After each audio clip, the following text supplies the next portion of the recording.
Incredible night for Wemby in Minnesota. 39 points, 15 rebounds, 5 blocks. The Spurs taking a 2-1 lead over the Timberwolves. And Wemby will join us shortly on tonight's show. Welcome on in. I'm Taylor Rooks with BG, Dirk, Steve, and UD.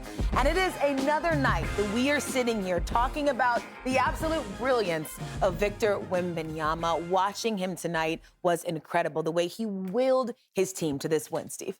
Incredible. I mean, what can we say? He got 39 points, 15 rebounds, 5 blocks. We saw the names there. Hakeem, Shaq. I mean, this is the type of company he's in his first playoff experience. We know the defensive, prowess. We know that his length inside, he makes some uncanny plays around the basket. And then he says in the fourth quarter, all right, how about I just step outside and make some threes? So it's tough. Pretty prodigious performance from Victor. Yeah, I mean, I was just impressed with his poise. Like, he just sort of took that game in stride. It never seemed like he got a little bit too sped up. The physicality didn't seem to bother him. He just sort of took what the defense was giving him, and sometimes that was a pass, sometimes that was just setting a screen, rolling, being around the rim. He also got his hand on so many rebounds that he probably shouldn't have taken rebounds down with one hand. I was just impressed with just his ability to sort of be the calming presence on that team for such a young player. We heard Candace talking about it in the broadcast, but just that he is kind of growing up in front of our eyes throughout this playoff series. How are you seeing that maturity show, UD? Just the patience offensively, like the guys talked about, a little bit in the high post. I think he was premeditated when he was making his moves, knowing he was going to spin, and the spin wasn't actually there. So now he's reading and he's reacting. He's making the right play. If he doesn't have the shot, he's spraying it out to other guys. And defensively, his patience defensively, he's waiting for these guys to actually commit before he goes and blocks the shot. So he never has an early rotation where he just gives up a wide open shot to somebody. He waits for you to commit to the shot, and then he goes and blocks the shot. So as an offensive player, you have to change your mindset, and these guys have to get in the film room. You need to start focusing on dribbling up, dribbling out, dribbling through. Once you dribble through, you get a cutter to the basket. Wemby can't be everywhere at all times. So this is something that I think they need to look at going into the next game. Or can he? Probably can. Possibly can. Possibly can. I think this is a must-win for them, obviously losing home court advantage there in game one. He set the tone early with an unbelievable start, and he finished the game. You knew at some point his three ball was going to fall. He was off in the first 2 games. He looked comfortable today, but just an incredible all-around performance. For me, he's playing more minutes now than he did in the regular season. He's holding up fine. He had the stamina today to finish the game. Sometimes we saw him in the regular season, in the fourth, he's kind of pumping his arms. He looks a little tired, but he didn't look tired today. He was incredible. He finished the game with some incredible plays on both ends. So hats off. Did I see him run again, Dirk? Yeah. His arms. He keeps them tucked, though. He keeps them tucked. No wasted movement. He had 39 points, a playoff career high, the most by a Spurs player since Kawhi in 2017. Those Spurs just got a Honda. Spurs just keep getting lucky.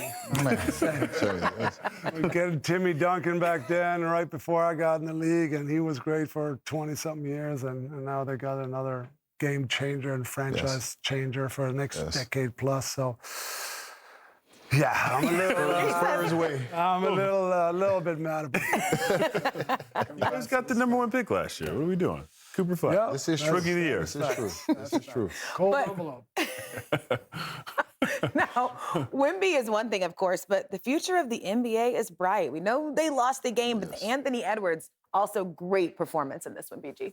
Yeah, he was great. I mean, it was nice to see him get sort of regular minutes starting.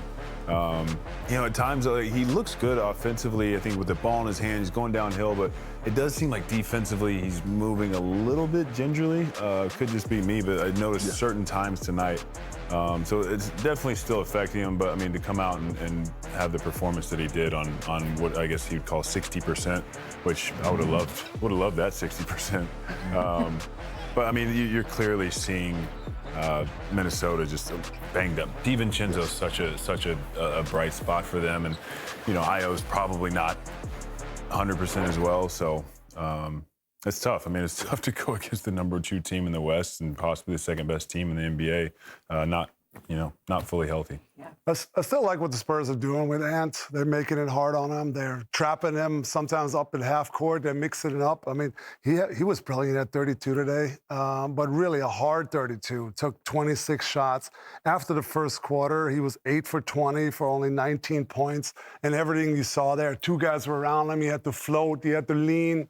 They got the ball out of his hand some. So they're basically saying your shots are tough and you're not beating us solo. So that's a good game plan by the Spurs. They also had a really slow start. Remember, they didn't make their first shot of the game until just over 5 minutes left in the first quarter. UD, you're always talking about where you start. That's how you're going to finish. Yeah, that was all self-inflicted. The ball wasn't moving, the ball was sticking, and I think if you don't move San Antonio from side to side offensively, you're not going to get a good shot. The goal is to break these guys down over a 48-minute game. So if you come down and you get a shot off in the first 10 seconds, the defense did not have to work. You were 8 for 24 or 25 in the first half in the first 10 seconds of the shot clock. So you're not making these guys work. When you make these guys work, move side to side, Wemby has to rotate, you have a better chance of getting a quality shot and also getting an offensive rebound if you don't get the shot. So you control the boards tonight. You did well offensive rebound.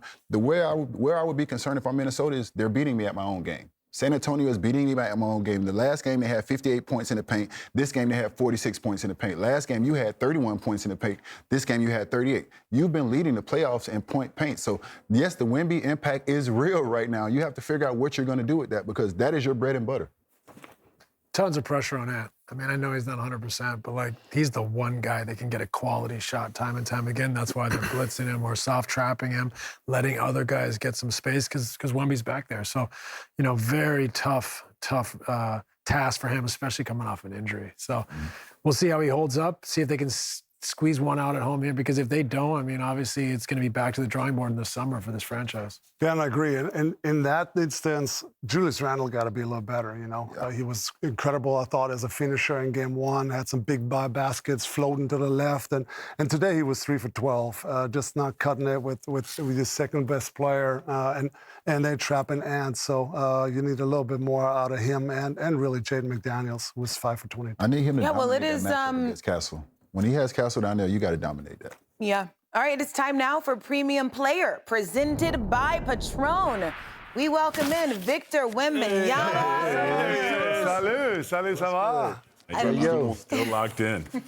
Still locked in. You know, another brilliant game from you, 39 points. You had 16 points in the fourth quarter. What did it require from you down the stretch to get this win? You said it down the stretch. I mean, the hardest part about the game, and this team especially, is they have to hold you to these high standards. Otherwise, it's just going to make runs. It's just going to bully you. So it's really consistency. Victor, great game tonight, man. It's Blake. You know, when the game slowed down tonight, the game got more physical. It felt like there was multiple bodies, multiple arms on you at all times. I thought you went to a different place and you sort of steadied the ship. You were the calm. Talk about where you've grown mentally in that area. I've really been waiting since I've been in the league to live those moments, you know, those high-stakes games. You know, that's what I love. It's the feeling I got before games. You know, this, I don't know, this excitement or this heat in my heart, you know, it's even stronger. And it just gets stronger and stronger as the games go on. I'm built for this, you know. I love this more than anything else. Hey, Wemby, we saw you talk to Coach Pop after game one loss. What kind of wisdom did he share with you? Obviously, he's the GOAT. What did he share with you?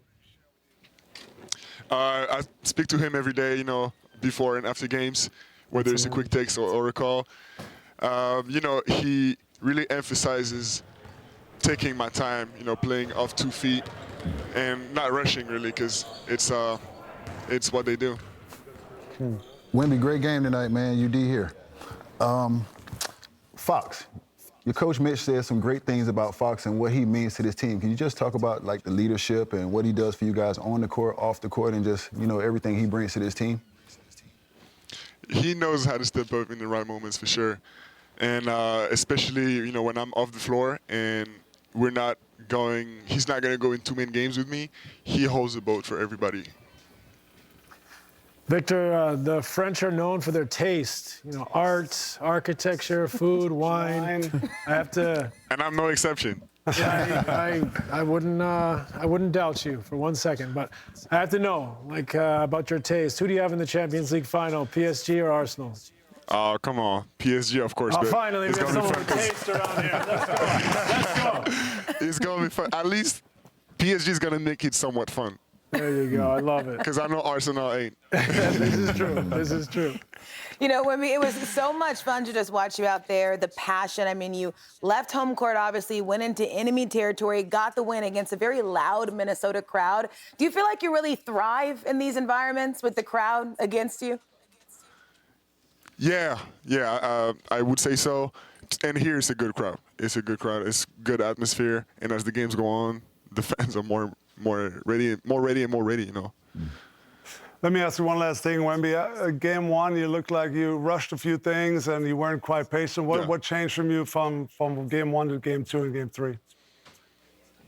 Watching film, facing the mistakes, facing the real talk, and saying the true things to my teammates, and having my teammates and coaches, hold me accountable. Simple as that. Because really, we got what it takes. We got the talent, we got the depth. We don't got the experience, but we don't care. And we need to apply, and we can go to the top, to the very top, if we play like tonight consistently. Wow, we don't got the experience, but we don't care. I love it. Yes, Great win, Wemby. Thank you so much for joining us. Thanks, Wemby. Good Good luck. luck. Keep that fire. All right, we just checked in with the Spurs, of course. Now let's check in with the Minnesota Timberwolves and Chris Finch, who's at the podium. Chris, I'm not sure I've seen players hold a referee back from their head coach. Pretty unprofessional, huh? Well, could just kind of take Hey, us I through wanted what the happened? timeout. Yeah. And I had called it 3 seconds earlier, and I wanted the timeout, and I said I want my 3 seconds back. And so, and because he clearly heard me, he looked my way, ignored me, went on with the play, and then gave me the almost cost us a turnover. And then he lost it. Then I went to ask him where the ball was going to be taken in, and he was screamed at me for that. So completely unprofessional behavior by him. Hey, I mean, I've never seen that. I've never. I've never seen a referee follow a coach. I want my damn 3 seconds back too. Playoff game. Hey, Tony Brothers is one of a kind, though. Let's just leave it there. He is. Go ahead, BG. I mean, I thought that was completely wrong. At a certain point, I know officiating is an incredibly hard job, and everybody's always mad at you, but I've never seen an official go at a ref like that. I mean, an official go at a coach like that. And then to follow it up again, to be honest, I thought Tony was out of line. Charity Yeah, this is a boxing lot. match? Me and Tony? Sure. All right. I'll take Chris Finch, too. 2 versus 1. Yeah, I mean, the follow, it felt very intense. I mean, I'm glad Chris Finch was able to speak his piece about it on the podium, Dirk. Yeah, I figured, in the heat of the emotion, you can yell one time at each other and then both go each other's way, but keep following. Then Finchy came back, and then Tony Brothers came back, and it was too much. It's a distraction we don't need. You have a big timeout, go talk to your team. That was too much, and probably wrongs on both sides, but... Emotions flaring. I think an official's job, though, is to de-escalate, right? Yeah. Like, coaches coach, players play, everybody's not Tony, got... though, but, yeah. There's a lot of alpha males out there. It's a lot of high testosterone. Emotions are high. I feel like Tony was definitely wrong, but there's an opportunity after the game to go by his office or send a note or a text or reach out. Hey man, emotions was high. My bad. Now Tony probably ain't gonna do that, but I'm just saying there's an opportunity there because we all understand emotions are high in the playoffs. Trust me, I done did some things in the playoff games that I'm a little ashamed of too. It's part of the emotions and a part of the game. All right, well, as you can tell, we're just getting started here on NBA Nightcap. When we come back, Spurs had a good one tonight. It was game 3. The playoffs, man. Come on, man. Tracy Morgan's happy. Lisan Al-Gaib is happy. Nice. Mikal Dune reference, eh? Hey, she does it all. Little dinner. Kelly Oubre talked about the Knicks after the loss. They have a good baseline foundation with the Nova boys, right? So they've kind of been able to tap into what they need at the opportune times and figure that out. And we have to get there, and we have to do that same thing. So, that's just what it is. Can you get hot as a defender? Sure, but maybe just our team defense just going up another notch as well. Jalen's laughing at my question. The best part that I've seen about Mikal is from the first time I met him to now, his work ethic. Obviously, defensively, he creates havoc on and off the ball, but he's definitely grown as a player every single year. You get in a situation like this, I mean, all you can do is try to get the next one and then see what happens, right? I mean, I know that's pretty obvious, but it turns to, if you can get one, it turns to 3-1 pretty quick, right? And you don't have to think about it being 3-0 anymore. Coming up. But it seems like you have multiple times per possession where you're driving and kicking, but that's a little bit different than the regular season and this opponent. Like, what is that kind of like mentally to stay focused on drive and kick over and over? I mean, they got somebody who's 7'6" on the floor, and he takes up a lot of space. So just trying to, figure out ways to find an open man around him, because in the paint he's just everywhere. So just trying to, like I said, find ways to find somebody who open. Yeah, I feel like we had a good dose of that throughout the whole game. I think, like I went in the locker room and told the guys, like, we had a bunch of great looks. I feel like we had a bunch of great looks, and if we make our shots, we win this game. I love how so many answers are just like, they've got Wemby. 7-5, 7-6. Yeah. I mean, the scary part is that he's learning on the fly, like UD said and Blake said. He knows, like, I don't need to go for this one. I can scare him here. I can stay at home. I don't have to get into rotation. So that's the hardest part here, is that he's getting better and processing every game. How often have you seen a guy like this? Like, we've seen him just get better visually, like easily see him get better as the season's gone on.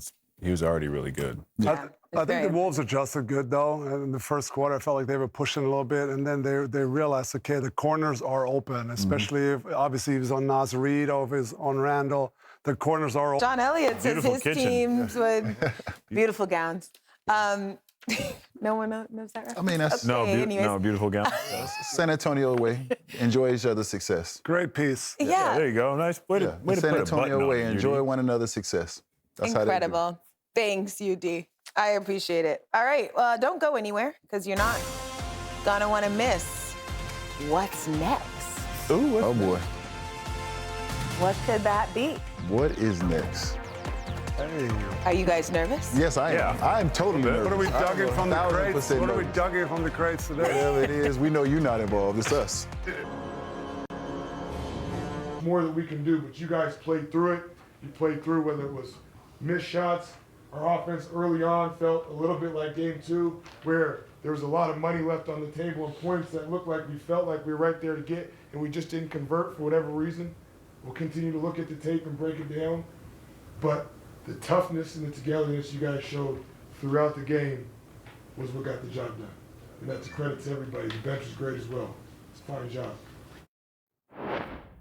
Great stuff. Mitch Johnson has done an incredible job so far this season. So good stuff there from the Spurs locker room. Lately here at Stage 11, we have been having some fun with the teleprompter. And earlier during the break, we played a little joke on our great friend Dirk. Take a look. Want to catch up on tonight's highlights and tap into more unbelievable playoff action? Hey, that's messed up. Wow. You like guys Dirk said, you get the NBA app to watch tomorrow's game, starting with the Pistons versus the Cavs. The teleprompter went black on me. Okay, I'm back. You just had to let everyone know that. All right, read it. Wow. Hey, Dirty. What is happening? Hey, man, snitching. Are we actually live? We're not actually live. First time. I do have to say, though, all jokes aside, Dirk, incredible. You didn't panic. You just were like, teleprompter or not, it was a joke. I didn't know if you would just freeze. I just had that experience 2 weeks ago at FIBA when the teleprompter didn't work at the Hall of Fame thing, so I kind of... Humble flex. Fame thing. Been there, done that. Been there. Have some experience. Second time, yeah. He's grown, he's mature, but we are not going to leave Dirk all alone, because we don't do that here. Everyone is going to do a live prompter read. Yes. Man, I'm We went ahead. I like it. We went ahead. We wrote some things for you guys. BG, you are up first. Where's my camera? Where's his camera? Hi, I'm Blake Griffin, but you already know my name because I'm in every commercial during every NBA game. But did you know that I also love to golf? I do it all. They call that versatility. Yeah, BG! Push it up. We're versatility instead of versatility. Good stuff. Shenanigans. Bravo. All right, next. Go to shenanigans. I gotta say, No, I got another word. UD is so mad that we're doing this right now. UD, you're up. Hi, Udonis Haslam here. You may not know this. Wait, yeah, you can tell me to look over here. I can look at that right there. I can look this right is here. messed up. Which I'm with camera you. is I'm with you, UD. Start it over. Okay, I'll look Start at this. UD's From the over, top. please. I want to look Thank right there, you. Tapper. That's closer. But I'll take that one. Okay. Hi, Udonis Haslam here. You may not know this about me, but I love reading from the teleprompter. What you do know is that I am a proud Florida Gator chomp. Oh, and a fun fact, while I was in college, I had a pet snake named Tango. Yes, I did. How y'all know that? By the way, Bravo. I can't see that far. By the way, any story behind the pet snake being named Tango? Yeah, Tango and Cash, the movie with That's what they Sylvester Stallone and Yep. that guy. That's old school. Very nice. You had a snake. Love to hear 7-foot that. Burmese python. Wow. Wow. The I more missed you it. know. Steve Nash, All right, here we go. you're up. Hi, it's your boy, Steve Nash. You may know me from winning most of the nightcap competitions on this show. But did you also know that my MT Rushmore of German basketball players is Henning Harnisch, Patrick Femmerling, Adamola Okalija, and Holger Hodgie Gershwinder. Oh my gosh, the broadcasting pros. I love that. Good inside joke. What in a there, guys. squad. Do I get another Wait, yeah, one? why is Do you want another one? Send us out. Say goodbye. That's it for us. Dirk, BG, Steve, Taylor, UD. Thank you guys for watching.